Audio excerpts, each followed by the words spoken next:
أعوذ بالله من الشيطان الرجيم بسم الله الرحمن الرحيم.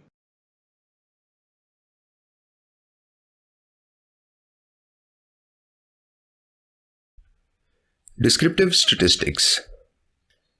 In this session, we are going to talk about descriptive statistics. At the end of this session, you should be able to answer the following questions. What is the concept of central tendency? What is the concept of dispersion? So what is central tendency?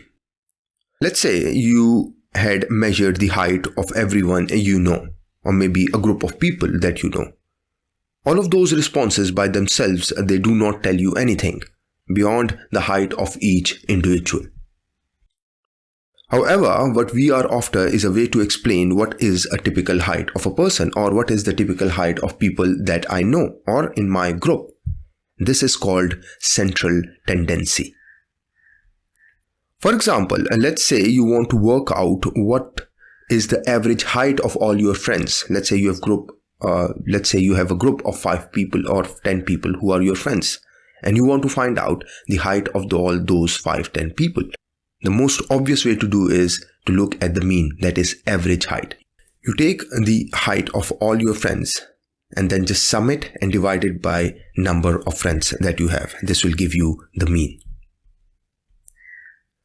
Now the mean is simply all the numbers, their height measurements added together and then divided by the number of responses, that is the number of friends whose height measurements you have collected.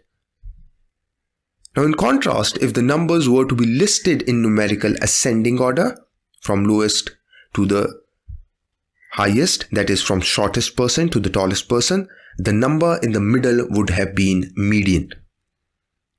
Now we use mean for interval and ratio scale variables. We use median for ordinal scale variables.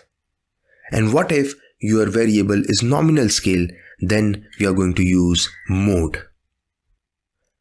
Another similar measure or statistic that measures central tendency is the mode.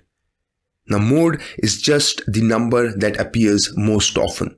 Finally, the range is the difference between lowest and highest values. So mode is just the number that appears the most. For example, I collected data from 5 people and I represented male by 1, female by 2. So the first person I interviewed was male, the second was male, the third was male, the fourth was female, and the fifth was female. So in this case, number 1 appears the most. So 1 is the mode. Now this information covers the main ways to look at the central numbers of the data set. But how can we tell how the number is distributed across the range? The range is the minimum and maximum value subtracted. Are the responses relatively close together, or are they spread widely apart? What we want is that we need to tell how the data is distributed across its range. And this is a way to explain the general dispersion or scattering of individual responses across the range. And this is what we call variability or dispersion.